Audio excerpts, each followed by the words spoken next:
Good morning. So we're continuing. I'm reading my novel Lee and continuing on page 145 where we left off. Things are going good right now.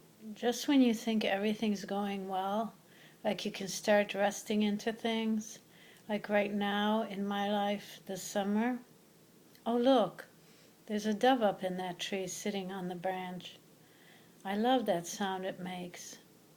Now it's flying away. Anyway, what I was trying to say is that just when you think all is well, that's when it changes. Maybe it's always changing. I don't know. No smoking, I said. Nothing is static. Everything is dynamic, always. He said everything is being moved out of itself all the time. That's important to remember, especially at times like these. I know one thing for sure. My life can't stay good like this for long before something bad will happen. Dear reader, know what I wonder? I wonder if I'm going to come back after I'm dead. Who would I come back to? Like I told you, I don't think I'm going to live a long life. I'd like to give you some kind of ending to my life story. This book can't go on forever. We already know what the writer wants. She wants the end to be some kind of heroic me overcoming it all. Let's see, how would that go? What good things could happen to me? It might go something like this. I'm young and I got a long life ahead of me. I get a benefactor. Let's make him one of my clients. That's romantic. Turning bad into good, dark into light. He falls in love with me, or he doesn't fall in love with me, but he feels fatherly, tender towards me, so much so that when we first meet, he doesn't even want to fuck me. His heart and mind completely change when he looks into my blue, blue eyes. And so he says, you could be my daughter. I'm going to do right by you. I'm not going to use you. I'm going to give you money so you can. So I can what? Here's where the story falls apart. I don't want to go to school. I don't want to become anything different than I already am. Let's try again. How about this one? I have a special talent, a gift. I sing beautifully, but nobody knows it. He hears me singing one morning to my baby as he walks by my open door. He happens to be this famous, blah, blah, some kind of singing teacher. He discovers me, the poor young white trash girl, and changes my life.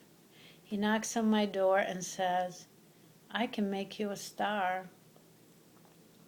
Nope, these kind of stories don't turn out very good.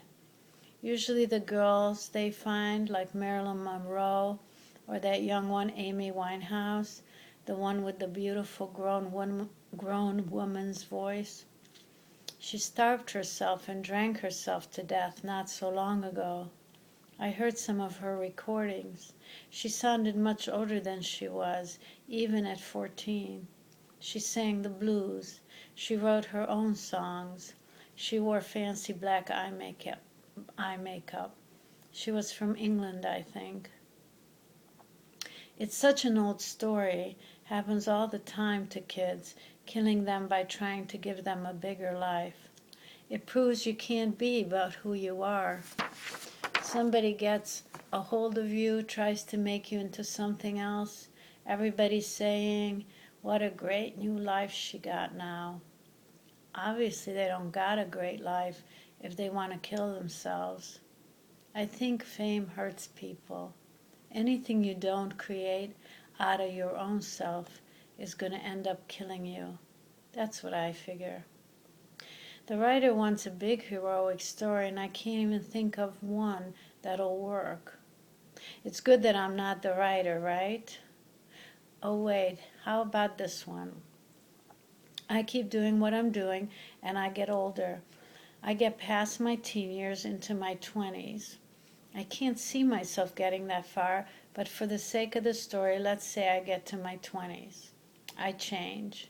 I get what they call mature. My baby's older too. I learn stuff I didn't know before. I see things I didn't see before. My interest in the planets, the universe, the bigger thoughts and ideas grows, so I become a philosophy professor. Problem is, I don't want to teach in a school. I want to walk around, think big thoughts, and talk to people about them. In present time, people have to go to school and fit in, but in the olden days, people went around from town to town like that guy Rumi. I read some of his poetry. No Smoking Guy gave me a small book of his. I keep it next to the no smoking sign. Rumi was a Sufi guy, a mystic. I like his poetry. I understand it. He uses small words to explain very big ideas. Anyway, let's try this. I become a mystic.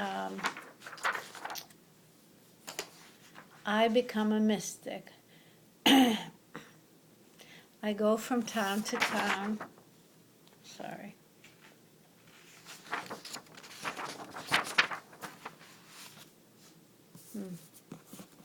Sorry about this.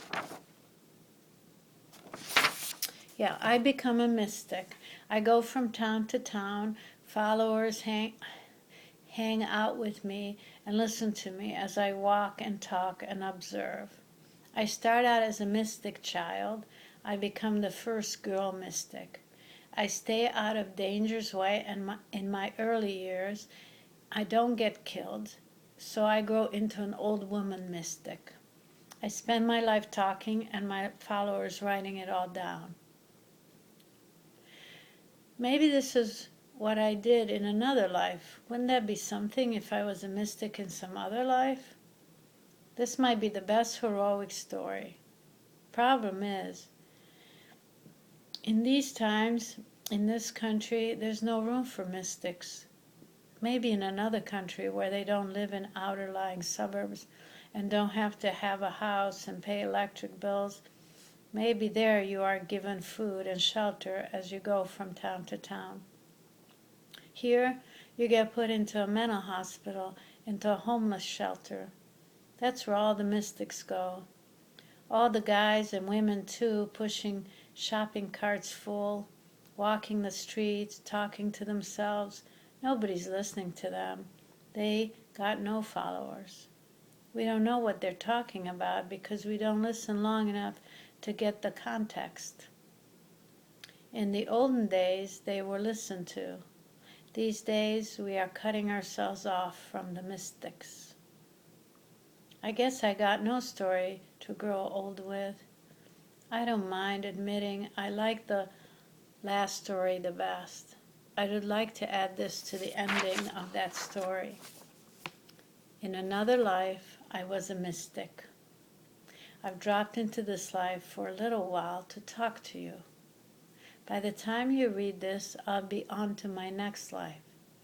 You'll have a good story to hang on to, and you won't have to feel bad when I'm dead. The best ending. So now back to my real life.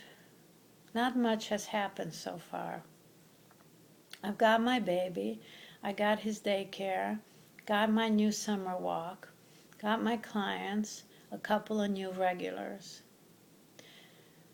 That's about all I can tell you about it. Do you like talking about your work? I don't. You do what you do for a living.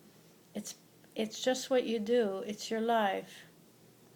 I figure you must feel that way. I do. Sometimes I wonder what it would be like if one of my clients told my story. How would the old artist guy, how would he tell my story if he told about the day when he hired me to be his model? I'm sure he would have given you a different version. They always do. That's the thing about people. They always give you their own version. They figure it's the only version there is, theirs. They're not going to give you my version. What about the guy who took me for a ride on Thanksgiving? Got the family, the big screen TV, the big job.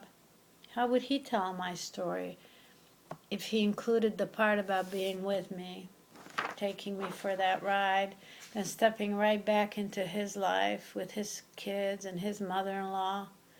How would he tell all about that? Try sometime telling the whole truth of your story like I'm doing. See what it really looks like.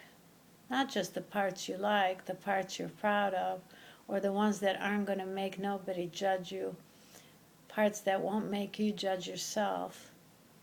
Don't leave anything out. Try it. Your life will start feeling more like a meandering, more like a wide river taking this turn and that, dragging the stuff along that falls from above, and the stuff dredged up from the bottom. What you find out is this: there is no rhyme or reason. There is no B to C to D to E, no 1 + 1 = 2. More like 1 + 2 = 754. You'll never figure it out, any of it. You'll never figure out your own life, let alone other people's. I think I'll stop there for today. Thank you for listening. Bye-bye.